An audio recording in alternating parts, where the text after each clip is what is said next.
मेरे जो भी शब्द है आपके सामने, आप सुन के यहीं मत भूल जाइए। अपने गांव जाके जरूर अपने मित्र और अपने फैमिली में चर्चा कीजिए, अपने गांव में चर्चा कीजिए। इतना मेरा प्रार्थना है। इन दिनों एक बात मुझे बहुत सताता है। मैं हर सभा में कह रहा हूं महाराष्ट्र में कि आज हमारे देश के लक्ष्य क्या है, भारत का लक्ष्य क्या है। देश का कोई लक्ष्य है या बिना लक्ष्य के हम गुमराह हो गए, हम भटक रहे हैं अंधेरे के रास्तों में। क्या हो रहा है इस देश में?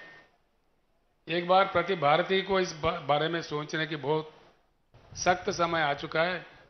ये वक्त है उस समय का। आजादी का जंग एक वक्त था, जिन कुर्बानियों के फल हमको मिला, लेकिन आज एक और आजादी की जंग लड़ना चाहिए।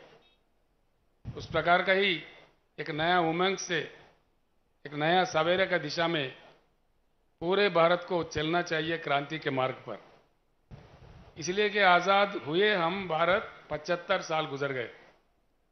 75 साल कोई कम समय नहीं होता है। दुनिया भर में कई देश है जो हमारे सामने ही कहां से कहां पहुंच गए। जैसा कि साउथ कोरिया है, जापान है, सिंगापुर है, मलेशिया है। हमारे से जियोग्राफिकली कनेक्टेड है, हिमालय के उस पार में चीन है। आज चीन का एक समय में चीन हमसे गरीब थे 1982 तक। उसके आज का चाइना कहां है और हम कहां हैं? इस बात को हर किसी को सोचना चाहिए। चुनाव आते रहते हैं, जाते रहते हैं, कोई ना कोई जीत ही जाता है।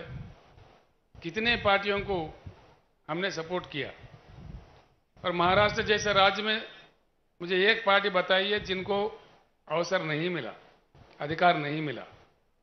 कांग्रेस तो पूरे 50 साल राज किया।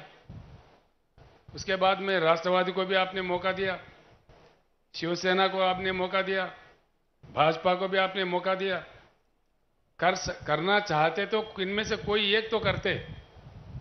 उल्टा ये कह रहे हैं तेलंगाना के जैसे छोटे से राज्य में, कम समय में, नया नवेला राज्य में किसानों के भलाई के लिए सब कुछ किया जा सकता है। मैं मराठी बोल नहीं सकता लेकिन समझ सकता हूं। बालके जी ने अपने बातों में सारे बता दिए तेलंगाना में क्या क्या स्कीम चलता है। ये स्कीम तेलंगाना में 5-6 साल से जब चल रहा है, महाराष्ट्र में क्यों नहीं? महाराष्ट्र तो बहुत बड़ा राज्य है, स्थिर राज्य है, धनवान राज्य है। यहां किस चीज की कमी है? उल्टा ये कहा जा रहा है कि तेलंगाना का जो भी मामला है वो भूल भुलैया है। अगर महाराष्ट्र वो कर दे तो महाराष्ट्र सरकार का दिवाला निकलेगा। हां, जरूर निकलेगा दिवाला, मैं भी मानता हूं इस बात का। दिवाला निकलेगा नेताओं का और दिवाली होगा किसानों का। बिल्कुल दिवाली होगा किसानों का, राज का दिवाला नहीं निकालेगा। हम कहां से ला रहे पैसे? सभी पूछने लगे हैं आज, उल्टा पलटा क्वेश्चन पूछने, लोगों को गुमराह करने। बालके जी बता रहे थे तेलंगाना की पार्टी है, बीआरएस तेलंगाना की पार्टी नहीं है। बीआरएस भारत बदलने का, भारत परिवर्तन का एक मिशन है। ये राष्ट्रीय पार्टी है। बड़े अजीब अजीब सवाल आते हैं, अजीब अजीब बातें करते हैं। हम जब पंडरी दर्शन के लिए जब वहां से निकले, कितने लोग क्या क्या कह रहे हैं, आपने अखबारों में देखा, टीवियों में भी सुना। हाँ, आ जाए जरूर, दर्शन करे, लेकिन राजनीति ना करे। हम आके दर्शन कर रहे। पंढरीपुर में मेरे पीछे कई पत्रकार पड़े थे, मैंने वहां मुंह नहीं खोला, कुछ कहा भी नहीं उनको। वो नाराज भी हो गए मुझसे, लेकिन मैंने वो पुण्यस्थली है, क्षेत्र है, तब वहां मैंने कुछ राजनीति नहीं कहा, लेकिन यहां जरूर कहूंगा। मेरा एक बात है, मुझे समझ में नहीं आता, अभी अभी हम शुरू हुए महाराष्ट्र में, इतना आक्रोश क्यों है इतने सारे पार्टियों में? इतनी घबराहट क्यों है, हड़बड़ी क्यों है? इतना आक्रोश इतने छोटी पार्टी के लिए? 3-4 महीने हो गए हम यहां शुरू होके, कोई पार्टी हमें नहीं छोड़ रहा है। भाजपा एक वक्तव्य है, कांग्रेस का एक वक्तव्य है, कांग्रेस ने हमको बीजेपी का बी टीम करार दिया, बीजेपी ने हमको कांग्रेस का ए टीम का करार दिया। ये पता नहीं ये टीम कहां से आते हैं। हम किसी का टीम नहीं है, हम टीम है तो किसानों का, पिछड़ों का, अल्पसंख्यक का और दलितों का टीम है। इस बात से कोई घबराए नहीं।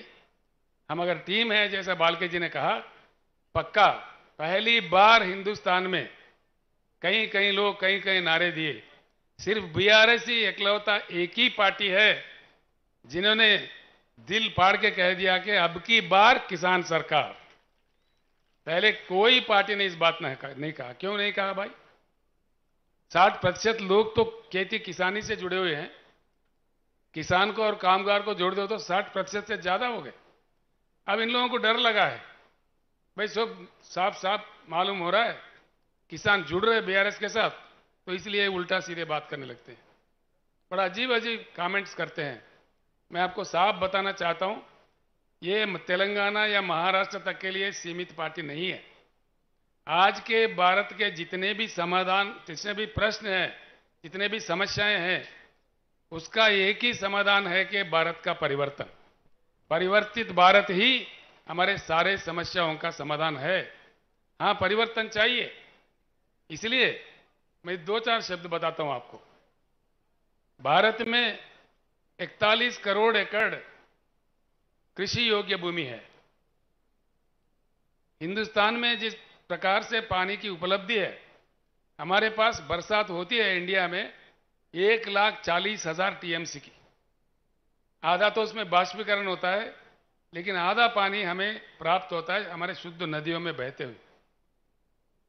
यानी कि भारत के हर एकड़ में अगर सरकार में दम हो, केंद्र या राज्य के सरकारों का नीति सही हो, तो हर एकड़ में हिंदुस्तान के भरपूर पानी दिया जा सकता है। अभी आते आते रास्ते में बालके जी मुझसे कह रहे थे, मंगलवाड़ के इलाके में 25-35 गांव में पानी आने हैं जो लाया जा सकता है, लेकिन नहीं कर रहे। यहां की सरकार में इच्छा शक्ति नहीं है। क्या बात है? पानी जरूरत से ज्यादा है। 41 करोड़ एकड़ जो कृषि योग्य भूमि है भारत में, हर एकड़ को दिया जा सकता है और पीने के लिए भरपूर पानी दिया जा सकता है। मैं औरंगाबाद गया तो वहां बोल रहे, संभाजी नगर उनका नाम बदल दिया, ठीक है, वहां गए तो कह रहे 8 दिन में एक बार पानी आता है। शोलापुर में भी 4-5 दिन के बाद पानी आता है। अकोला वाले मेरे दोस्त थे प्रकाश पोहरे, वो कह रहे थे अकोला में 10 दिन में एक बार पानी आता है। आजकल मुंबई और पुणे में पानी की सप्लाई में कटौती आ रही है। क्या बात है? पानी नहीं है देश में?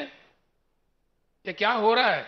इसीलिए मैं कहता हूं, साफ कहता हूं, भारत के जल नीति, जो राष्ट्रीय जल नीति है, उसको पूरा का पूरा उठा के बंगाल के खाड़ी में फेंक देना चाहिए और नया पॉलिसी बनना चाहिए। यही भारत का परिवर्तन है। पक्का चाहिए ये बात। देश में हमारे पास नहीं है पानी तो अलग बात है, पानी की उपलब्ध है, पानी को रखते हुए हम उससे क्यों वंचित है और क्यों वंचित हो जाए? अब तक नेताओं ने गुमराह कर दिया, जिनको जो कहना कह दिया। ना पीने का पानी आता है, ना सिंचन के लिए पानी आता है। दूसरी चीज है बिजली। बिजली की क्या कमी है? बिजली बनाने के लिए 3-4 किस्म का बिजली होता है, लेकिन कई चीजों को लेके विवाद भी है। जैसे एटॉमिक पावर है, चेरनोबिल में रूस में जो विस्फोटन हुआ था, उसको लेकर दुनिया भर में कुछ विवाद खड़ा हुआ है, उसको बाजू कर देते हैं। सोलार पावर है, दिन में आता है, रात में नहीं आता है। दिन में भी वो भी अबर आ जाए तो तभी नहीं आता है। विंड पावर है, जो हवा से आने वाली पावर, हवा चली तो आई, नहीं तो नहीं आई। हाइड्रो इलेक्ट्रिकल पावर है, वो सिर्फ बारिश में जब नदियां बहने लगते हैं, प्रोजेक्ट भर जाते हैं, तभी कुछ मात्रा में मिलता है।